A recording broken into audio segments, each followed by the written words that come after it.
oromadii aniga martida ii aheeda maanta kursiga ku fadhida waa diiday dagaal waa ii yeereen hadda kula hadlay Ethiopia waa ii yeertay talan siina maxay la talada waa la sugay way arkeen khasaarada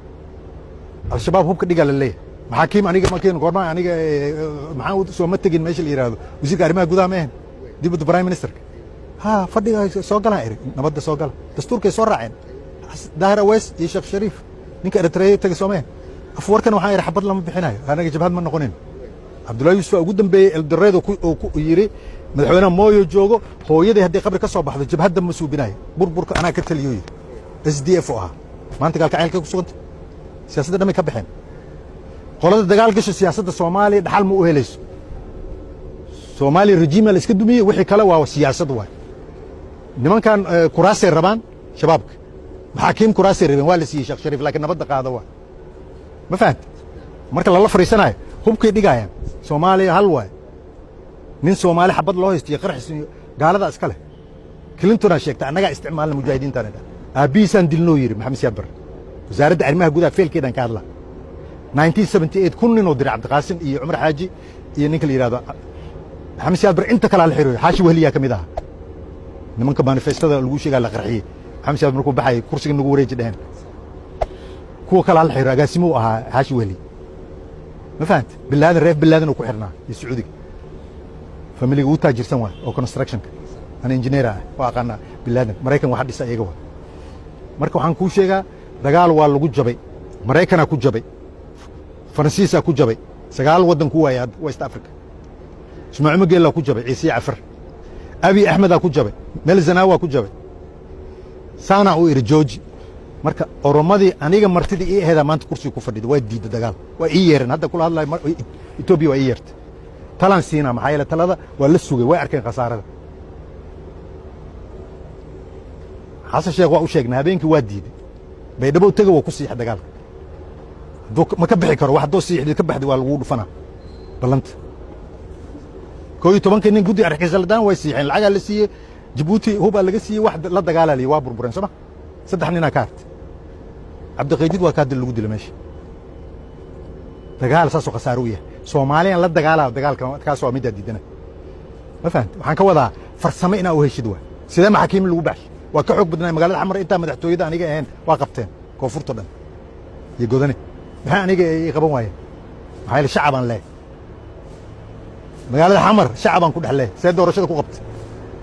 badbaado qaran iyo farmaajo asaystay see labadooda ugu tanasuleen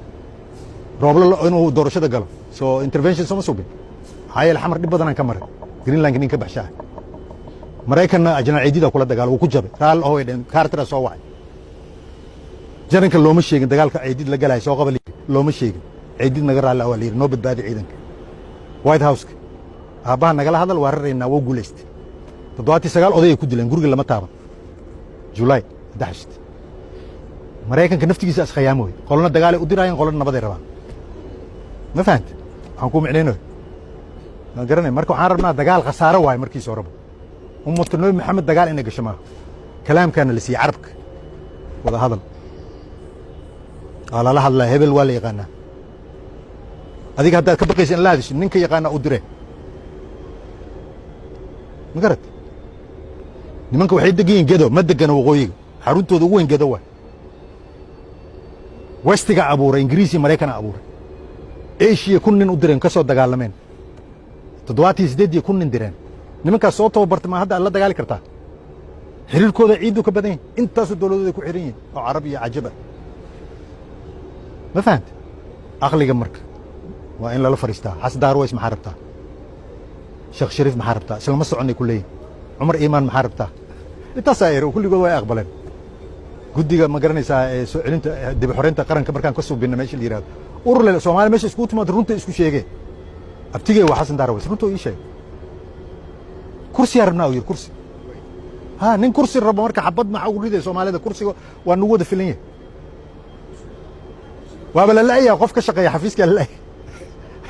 Cornelo oo dawladda Maxamed Siyaad Barre ku xukumay boqor Cabdallah yiri aniga ka gatay Xasan Daarweys suurta nisaa marka la isku qabsan culimadu la Maxamed Siyaad Barre ku jabay 74 garanay culimada marka ayaga nabad inay ka shaqeeyaan wacdi laga rabaa siyaasadda day soo galeen waa la weydiinaa waa loo dhiibaa kursiga waa u dhiibnay waa qaban waayeen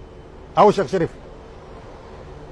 markaa u diidin kursi soo fariisaa leedahay madaxweyne maarata ha u tartan daar raysid waa lagula shaqaynaa laakiin xabadda dhig roobow sidoo kale meeqadadu ku baabi'iyey gurceel iyo dhulka maanta wasiirka diinta oo qaafta waa muxuu ka hayaa xajki dad inuu u diro bas kii kale axmed madoobe dirishadaan ka soo saarnay anigiiyo ninka la yidhaahdo magaciisa allah u naxariiste daraawiish dowladdeena ninka nisada noo hayo ah cabdullahi yusuf oo gubanaya nin bahdan oo koonfurta mudug ilaa inta dego isku qarxiyey 5 gaari madaxweynihii wasaaradda maxaa la yidhahdaa bangi baarlamaanka dhexe iyo madaxtooyada baydhabo intuu u dhexaysa say u yartahay dirishadaan ka soo saarnay darawalkiisa gacantuu go'an yahay wuxuu joogaa ciidankaygoo la joogaa madaxtooyada aan wareejiyey ma fahamta cabdullahi yusuf intaas ka ololayan ka soo saarnay marka sidaasay keenay geeddi inaad la fariisatid waa intaas odayaashii dhammaan soo suubiyey soomaalida naga horreysay haddana waa suubinayna waa la fariisanayna waxaa lagula fariisanaa maaha inuu asaga waddanka xukumayo soomaaliya siina xukunka soomaaliya bixiso gaal ma bixi carab ma bixiso maraykan ma bixiyo yurub ma bixiso